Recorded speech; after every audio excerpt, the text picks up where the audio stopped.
Hey, Sean. Hey, guys. Hey guys. Hi, Melissa. Hello. Hey, Steven. All right, let's give it a couple of, get anybody, in case anybody needs to get a drink from the participants, it gives them a chance to start. And I will hand it over to Roger to make the introductions.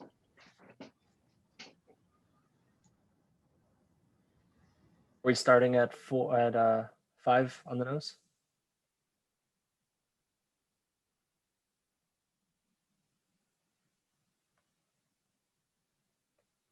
We're in time already, so I think you can start. Gotcha. Because 4:45, we're already 10 minutes in. Okay, perfect. Go for it. Hello, everyone. We're here for panel 2 of the Esports Connect Asia Virtual Forum. This panel, we're going to be talking about integrated resorts and esports. So we've got a good group of panelists lined up. My co-host Ty will be monitoring the Q&A. So by all means, if you do have any questions, feel free to drop them in the Q&A portion, and we'll try to address those as they pop up. We do have a great panel with us today. So we've got Sean Zhang, who's the CEO of Talon Esports. Sean, you want to give a quick intro on yourself? Hey guys, how you doing? My name's Sean, the CEO and co-founder of Talon Esports.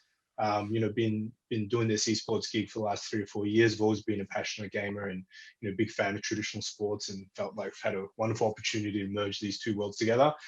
We run an organization called Talon Esports, which is an esports platform that covers multiple different markets and multiple businesses. Yeah, and lovely to meet everyone and happy to share more. Thanks, Sean. We've also got with us Melissa Kong, who's the co-founder of Reese. Melissa? Hi, thanks, Roger. Thanks for the invitation to be here today. Reese is a game engagement platform connecting game developers, retailers, and brands to gamers through esports competition and also reward system. We have a sister company, Kowloon Esports. There we do design and build consulting for setting up esports arena for various property developers.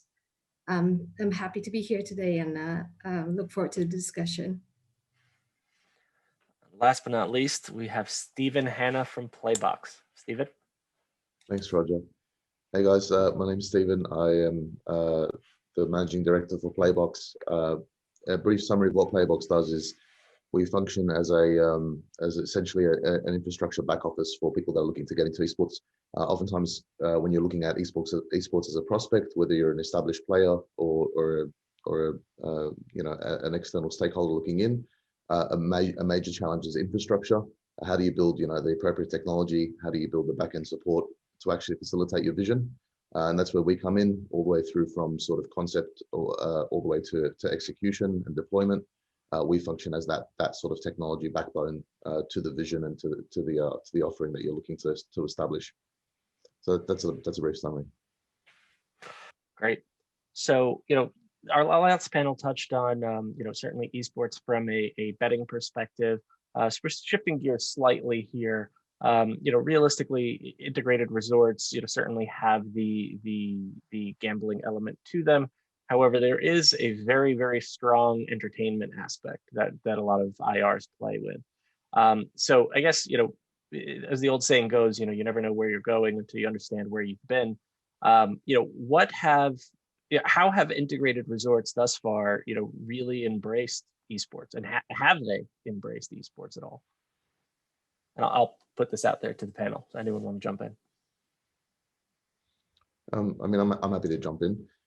So, from my experience and having the privilege of flying around and consulting to a few integrated resorts looking at esports, I think the most pressing challenge that we find is that there is a sort of a contentious relationship with esports. Is it something that we want to force into our mold, or are we going to build around what esports actually is? And I think that's the most fundamental issue that integrated resorts face when they look at esports as an offering.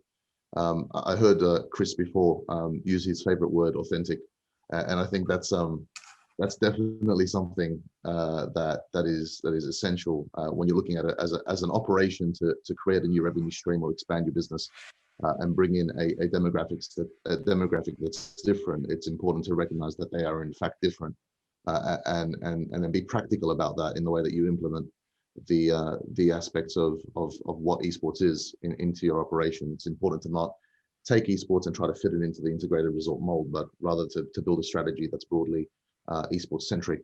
And if you look at sort of moving away from the integrated resorts model, if you look at just bookmakers in general, like for example, Pinnacle did that really well in the way that they've offered an esports centric offering that is literally looks and feels esports, and that's why they've done that well. But pushing that aside, back to the integrated resorts piece, it's important. In summary, it's important to make sure that you capture esports for what it is and not try to change it.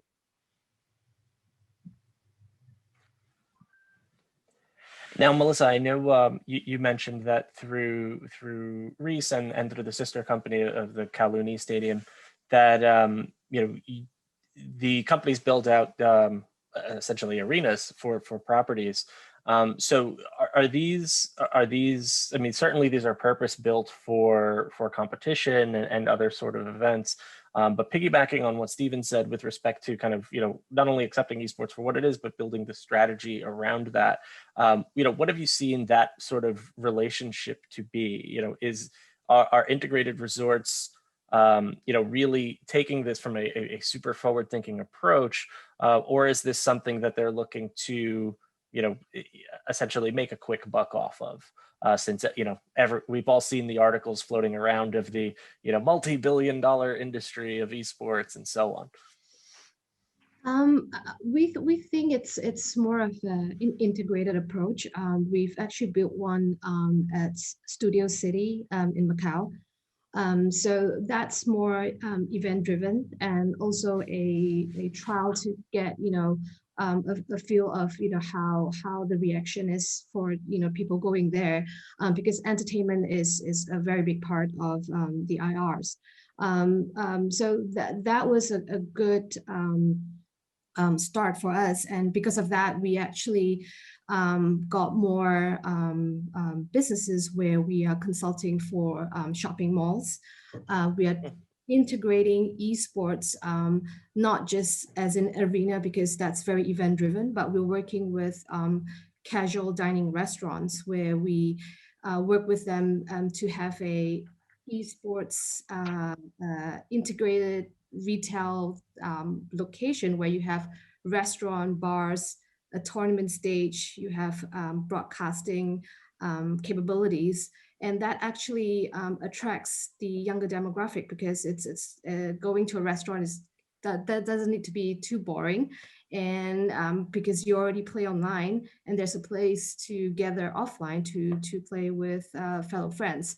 So because of that, we've also got more interest in new resorts, new hotels that are interested to build a esports strategy around the use of this space.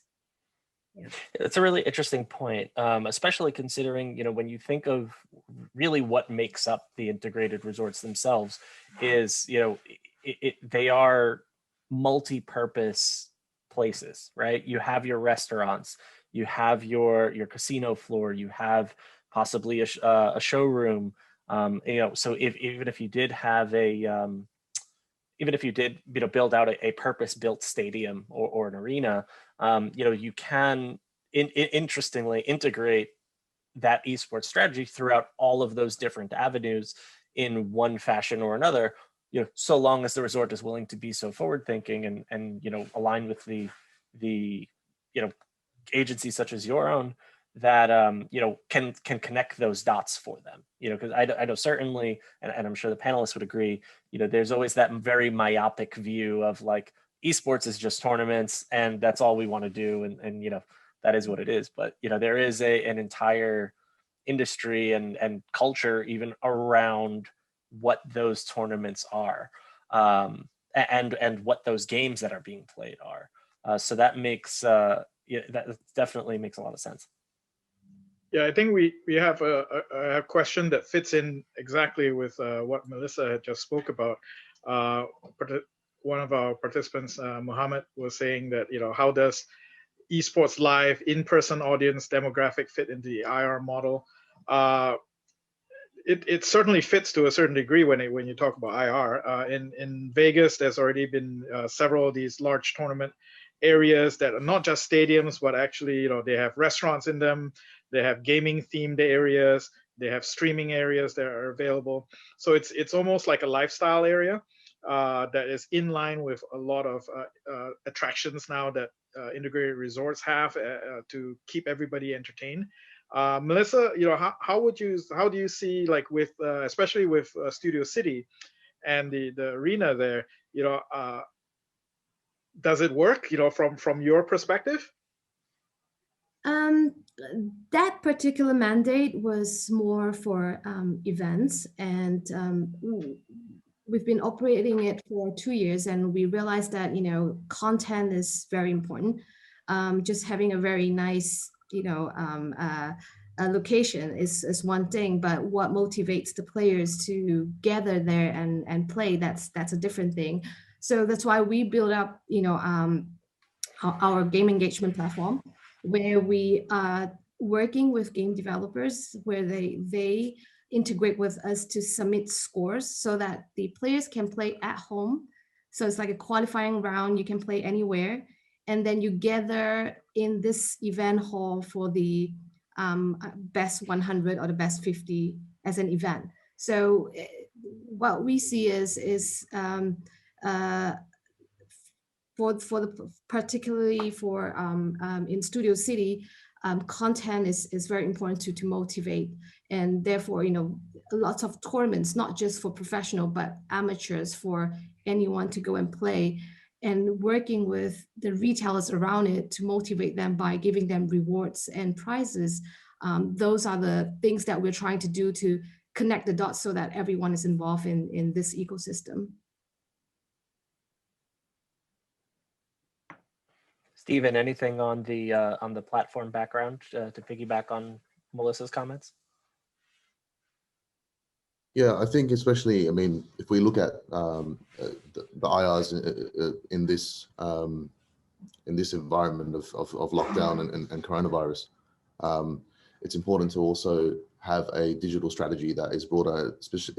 Going back off what Melissa just said, it's important to have a virtual strategy that's equally compelling, equally thought out and considered, and that integrates well with the in-person offering, but is able to stand alone on its own as its own offering as well. The great thing that we have in esports is that it's just entirely digital. So it's actually counterintuitive to be trying to force it all the time into a live format.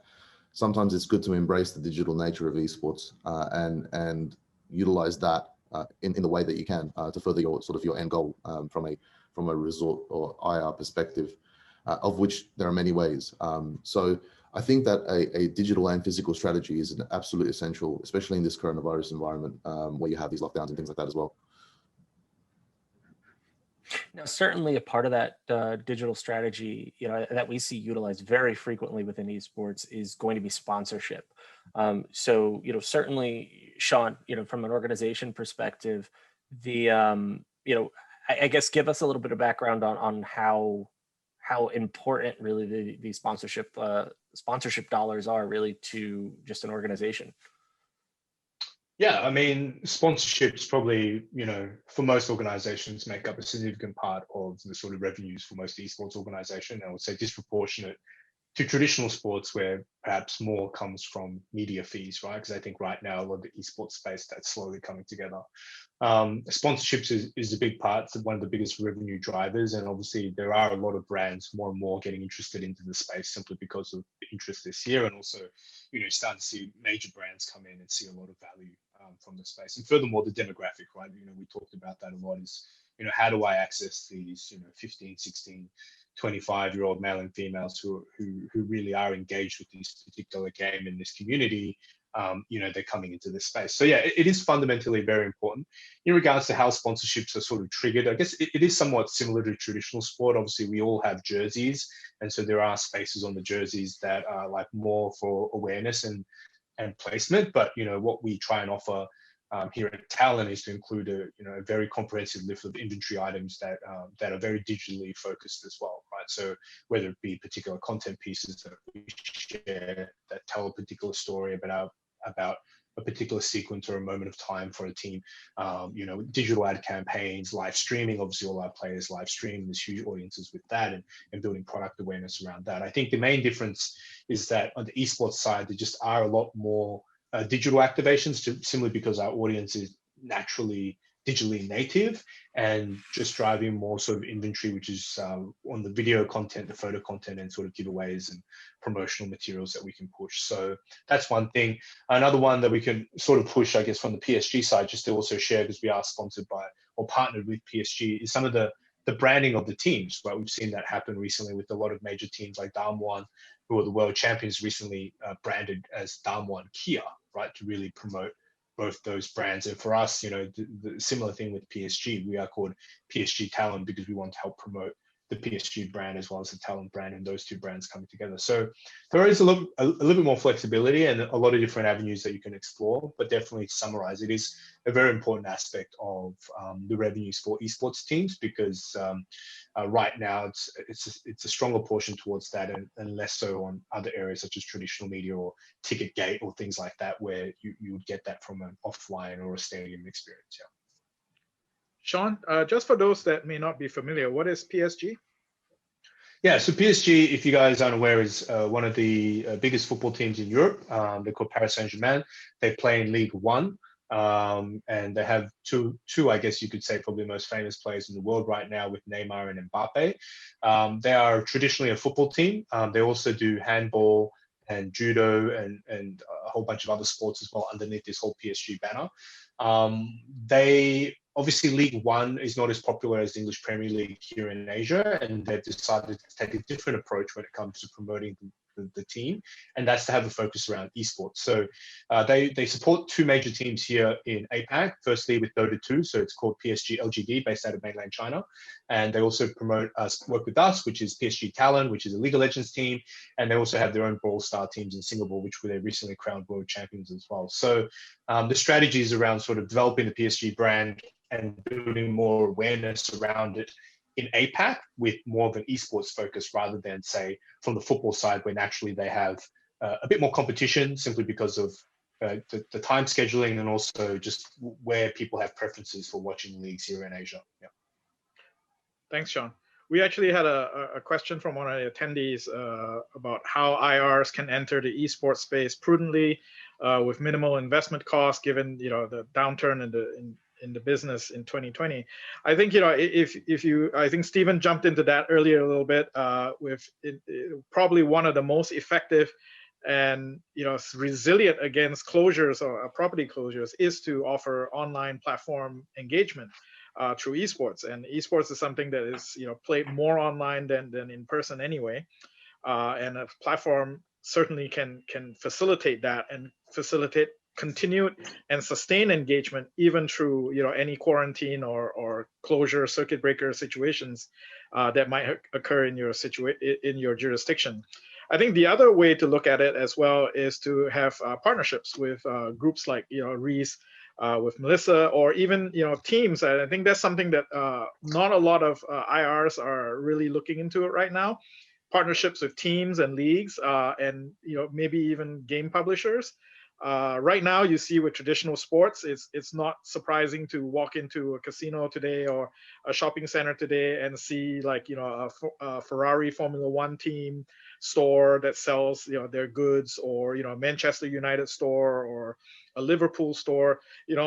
Why not a Talent store? Where especially when you're in home turf, where that team plays, they'll have a home base the same way and work with that.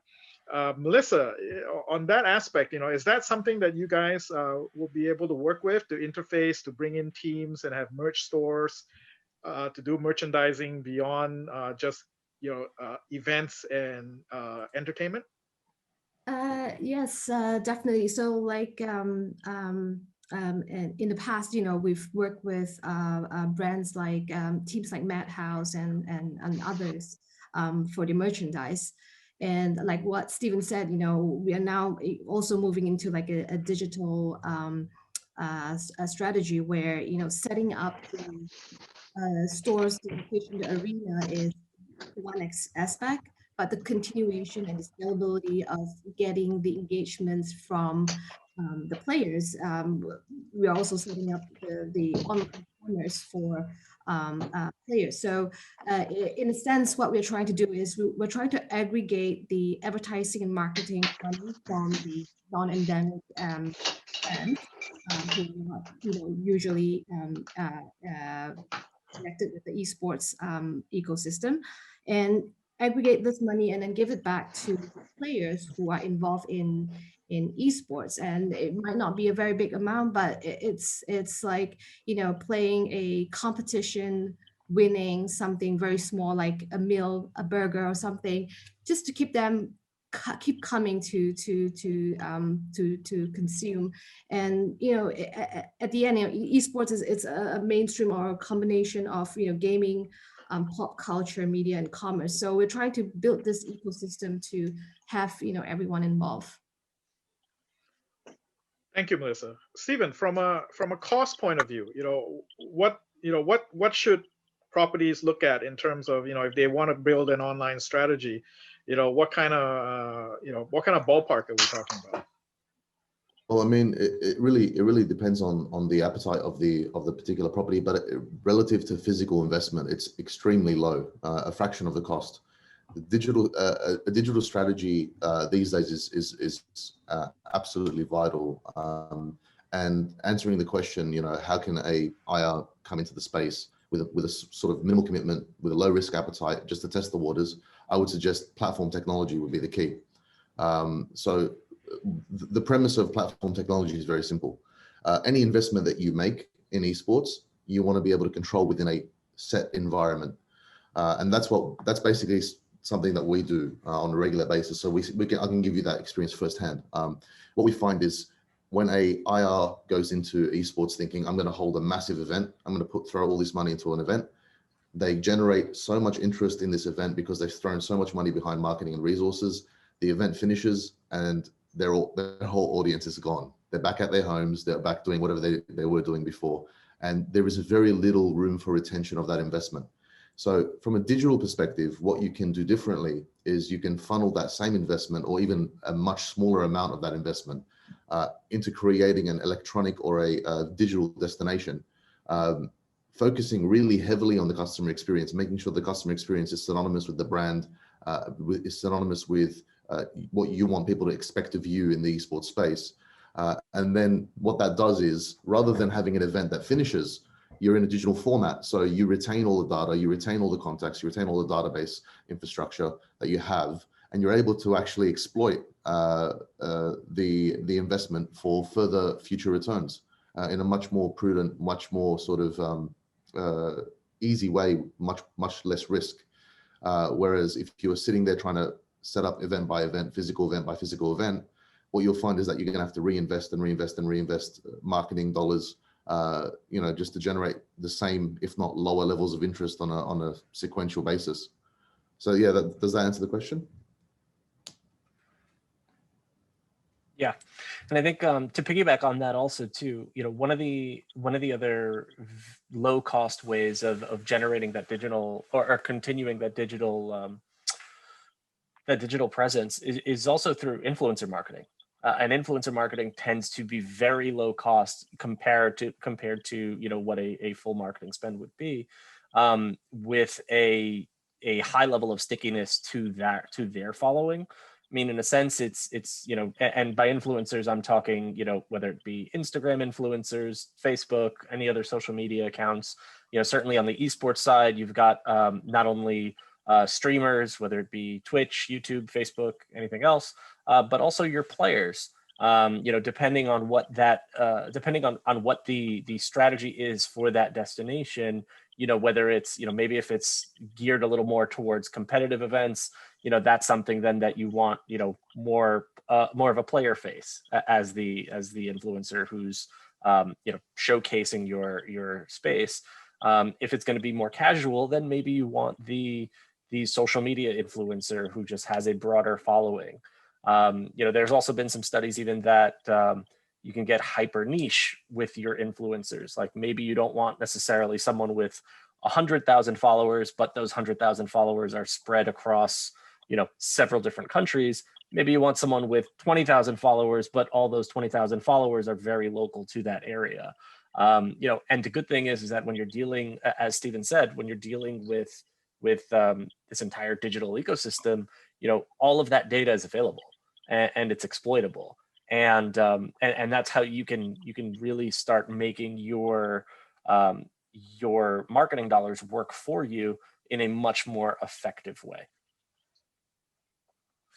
So going off on a little bit of a tangent from there, certainly, we've been, different parts of the world have been in sort of COVID quarantine at one time or another in the past year. One thing that we saw in really in traditional sports is the concept of these COVID bubbles or quarantine bubbles, where you would have groups of teams come in and quarantine there for a week or two. Everyone would be either at one hotel or a group of hotels or resorts in general, and then they would play.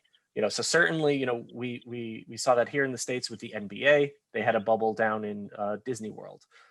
We also saw that on the esports side of things with Worlds, League of Legends Worlds in Shanghai. Sean, can you give us a little bit of a perspective as to kind of how that operated with respect to the bubble? Yeah, Worlds this year, if people didn't know, were held in Shanghai in China, and basically brought together, all the top teams from the regional leagues. Our team was able to qualify from the PCS, coming in second. I must admit the Tencent Riot and the city of Shanghai did a fantastic job of putting this particular event together. They flew in teams from all around the world, from South America, North America, Europe, and all parts of Southeast Asia and APAC as well. And so what they did was essentially it was fully integrated all the way from the airport to the quarantine hotel, then to the stadiums and things like that. So it was completely handled by Riot. So when your players landed, essentially you'd be met by Riot people at customs. They'd take you through the whole process of getting tested, making sure that all the facilities and all the processes and all the paperwork was done for you. Once you went through that, there was a particular shuttle that they designated, that they built, which took all the players from when they arrived to a designated quarantine hotel, which was 100% dedicated towards League of Legends. Credit to Riot as well. All the rooms were set up with fantastic internet connections, gaming chairs, all the PCs were set up there to give the players 14 days to settle in. Once that was done, we were then transported to a separate hotel, which was the Jingmao Tower, where the players were playing, and there was a separate facility, and essentially was a bubble inside Shanghai around 4 or 5 key sort of areas where the games were being played. Obviously in Shanghai, I think the COVID situation at that stage had kind of settled a little bit. So things were, I guess, a little bit easier locally once you were out of that quarantine. But the whole facility and the way they set it up was pretty amazing. Logistically, it was very easy for everyone to get in and out.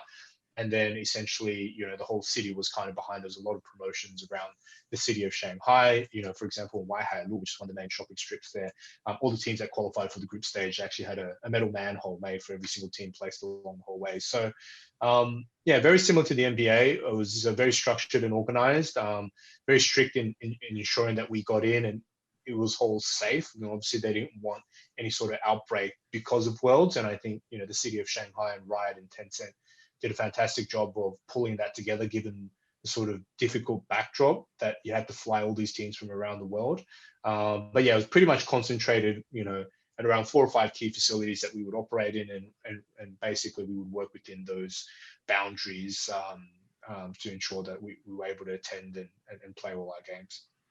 No, certainly there's a lot of moving parts there, and that is obviously a very expensive undertaking. So definitely a gear shift from from the previous conversation. But realistically speaking, Worlds is a sizable tournament. There's a good amount of teams involved. Could you foresee these sort of COVID bubbles being a viable option for a larger integrated resort that kind of wants to keep everything in-house? Whether it's using a showroom, whether it's using conference room space, or even convention center style. Is that something that would be viable? Yeah, I think more and more so, right? So I think if there is, and I think the IRs are perfect for basically housing all of that, given all the facilities that they have all in one space, like the hotel, the conference rooms, the stadiums, potentially all the spaces that they have available. What you're starting to see more and more now is that, particularly let's say in our league, the PCS, right? It's a Hong Kong, Taiwan, Macau plus Southeast Asian league. So you have teams from all over this whole region. And so obviously the production experience is not as great when you have different studios in different places, right? So that definitely hampers the production quality a little bit, simply because the storytelling and the live stage experiences are not quite there. And so I know that there are discussions around, if we were to integrate this into one facility, how would we do that? And where would we do that, right? And because it's not always easy to find a location somewhere where you'd have a stadium that's available, relatively okay accommodation that's nearby, and also for places for the players to train, and then it's relatively not too expensive for the team or the publisher or the event organizer to run. And so I think it's, Melissa touched a little bit about content, right? Because if these facilities are built, and it's similar to a lot of these cities, like the city of Shanghai and the city of Hong Kong, if we're going to build all these fantastic facilities or have all these facilities ready, how do we get content in that's meaningful, that gets people excited and gets the fans to come and be engaged with, right? Because I think, there is a certain level of appeal from the semi-professional to the amateur side, but then there's an extended level of appeal at the sort of professional level, right? So if you had, let's say, MSI in Macau, or you had MSI in Hong Kong, or Worlds in Hong Kong, or things like that, obviously you immediately draw a huge amount of tourism dollars, tourism people into these particular events, and then basically be able to drive sort of engagement and additional sort of opportunities throughout that. But I would say that for sure, it's definitely something that IR should explore, simply because the spaces are available and they have facilities nearby. I know a lot of publishers are looking to, eventually they want to have offline experiences in one place. Given the investment in resources they've already made, it's actually not too difficult to extend that into esports, because you don't need custom built stadiums and things like that. It's more just you have sufficient space and seating, and then also just with the hotels and things nearby, if that's all available and the production teams are available, which is generally easy to gain, then I would say it makes a lot of sense, and the publishers would be open to working with them on producing something like that. And then if it's a meaningful sort of high level esports tournament, then from a content perspective, you're also going to get a lot of people coming and watching and spending time in those venues, simply because, being there live has always been something that, a lot of fans want to get involved, whether it's, autographs with the players or getting to spend time with the players, things like that are actually quite important for them as well. Exactly. I think that's, it's an opportunity that not a lot of resorts and integrated resorts and casinos have really seriously considered, because they're not familiar with the model. But if you look at it, it's really from a macro scale, it's no difference from having, say, like a Celine Dion residency in your property. Exactly. Your fans are going to come in. It might have cost you money to get that residency, to set up the structure for that residency, but having that residency there is going to attract all their fans to come to the property, because they want to see them play, they want to see them perform, and they want to see the game. And when you talk about a league, especially and especially in COVID times, IRs are one of the few properties in the world now that are uniquely suited for this. They have, nice hotel rooms, they have restaurants, they have gyms, they have the facilities to be able to have, they don't need a dedicated stadium, like Sean said. You have a showroom that works.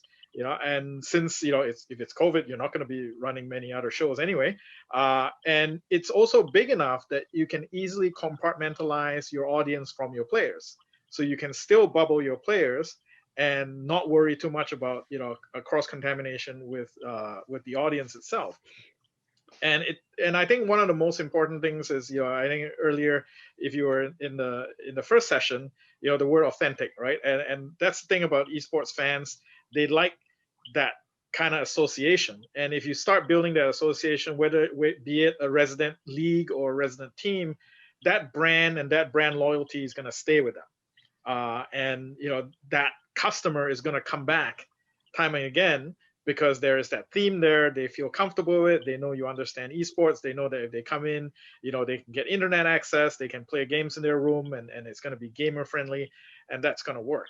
It's a great strategy, especially in these quarantine times, to work with publishers, work with league owners, work with teams to build that sort of, and it really doesn't even have to be a loss leader, because the leagues have to pay their for these venues. So why not pay for a single venue? And they'll probably save money in the long run anyway, because everything is in the same place. You save on shuttles, you save on food, because you have a bundle deal.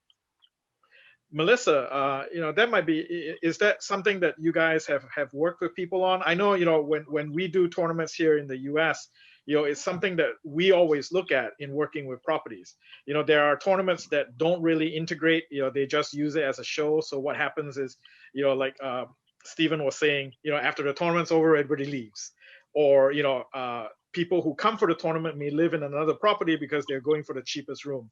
But we've done tournaments where we've integrated in a sense that we want you to stay in the property because we offer, a good price, or integrated packages where if you stay in the property, you get autographs, you get to meet the team, you get all these perks that you don't get if you stay at my competitor's property. Integrated solutions like that. Is that something that you guys might be able to help with casinos in Macau? Actually, we have a new mandate that's actually in Malaysia to integrate esports in resorts. So, like what you said earlier, they have water parks, they have different types of sports, and esports is also something that they're considering, because the demographic, the younger generation, especially in Southeast Asia, this is something that they're interested in, where parents could do something else and the kids could stay in the esports arena facility to do video games and watch competitions and stuff. So it's definitely something that when we work with a property developer or a resort, we want to understand what the customers are interested in and build around it.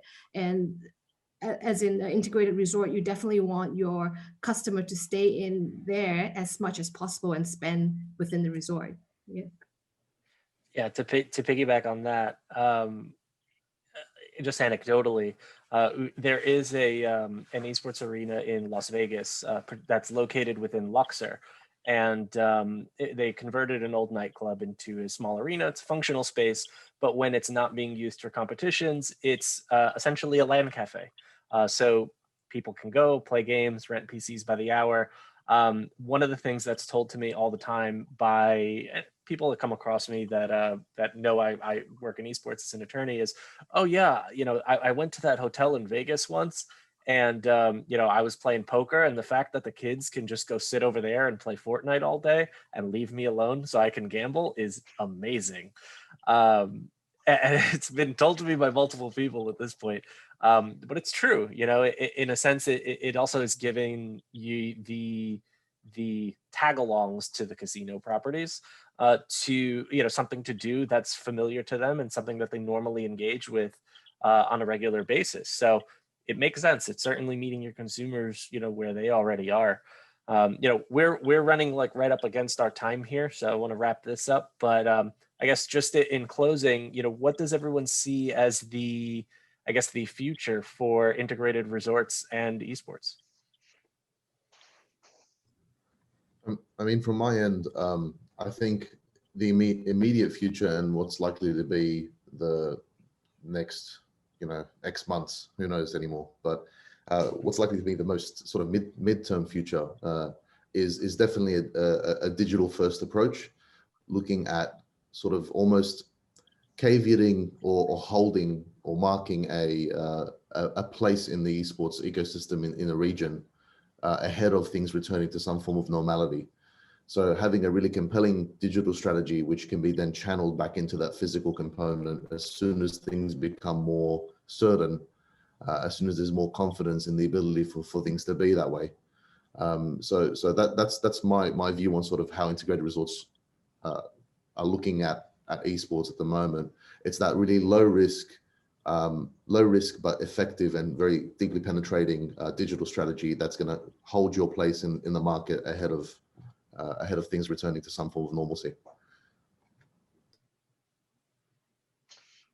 Yeah, I mean, just to talk a little bit more about sort of just how esports may sort of come into from a venue perspective. I think more and more cities are focused around esports tourism and, you know, driving more opportunities for people to come visit cities and venues for particular events. And I think, you know, content is really important. And I think, you know, focusing on some larger pieces when things return to normal, where you can attract sort of global audiences to a particular venue, I think is always exciting. If you look at the city of Shanghai with what they did with the TI in 2019 with the Mercedes-Benz Arena there, you know, 30,000 stadium, 2 weeks of tickets all sold out in a very short period of time.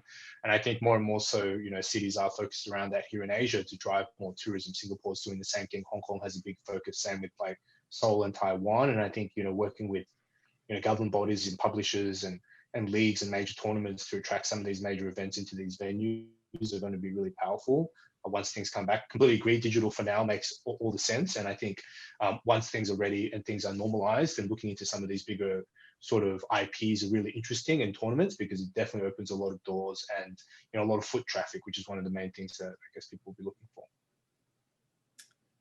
So for me is we think that the digital world and the physical world has to meet sometime. So you know, even esports are, you know, usually done digitally, but there's always this social aspect of having people gathering together, and it is the entertainment that surrounds esports.